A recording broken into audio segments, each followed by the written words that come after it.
So, ఈరోజు నేను American లైబ్రరీకెళ్తున్నాను. America అంటే అమెరికా అనుకోకండి. సో, ఇక్కడ అమెరికన్ ఎంబసీ ఉంటది ఢిల్లీలో. సో, అక్కడ లైబ్రరీస్ ఉంటాయనమాట. అక్కడెళ్తున్నాను. సో, ఇంకా మార్నింగ్ బ్రేక్‌ఫాస్ట్ తినలేదని చెప్పి కార్న్ బ్రేక్‌ఫాస్ట్ తీసుకున్నాను. సో, ఇంకా దాని తరువాత ఇడ్లీ గూడా తిన్నాననమాట. కార్న్ ఏం సరిపోతుంది. ఇడ్లీ ఇంకా వడ అనమాట. ఇక్కడ చాలా అంటే చాలా బావుంటుంది. ఈ దారి కనిపిస్తుంది కదా! అటే ఎళ్ళాలి. సో, ఇంకా ఇడ్లీ, వడ చాలా అంటే చాలా టేస్టీగా ఉన్నింది. నా లక్ ఏంటో గానీ ఈరోజు అమెరికన్ ఎంబసీ క్లోజ్ అంట. సో, ఇంకా అలానే నడుచుకుంటూ ఉంటే అక్కడ బ్రిటిష్ లైబ్రరీ ఉంటదనమాట. బ్రిటిష్ కౌన్సిల్ అంటే బ్రిటిష్ ఎంబసీ. సో, ఇంకా అక్కడికెళ్దామని చెప్పి అక్కడికెళ్ళాను.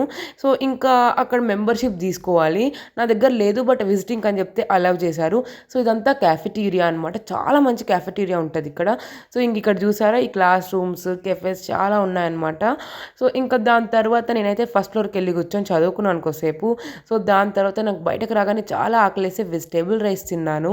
ఇంకా నైట్‌కి శాండ్‌విచ్, ఇంకా బర్గర్ తీసుకున్నాను. నాకు ఈ గ్రిల్డ్ బర్గర్ శాండ్‌విచ్ అంటే చాలా ఇష్టము. నేను చెప్తాననమాట ముందే ఇంకా బాగా గ్రిల్ చేయండి అని చెప్పి. ఓకే మరి bye bye. See you in next video.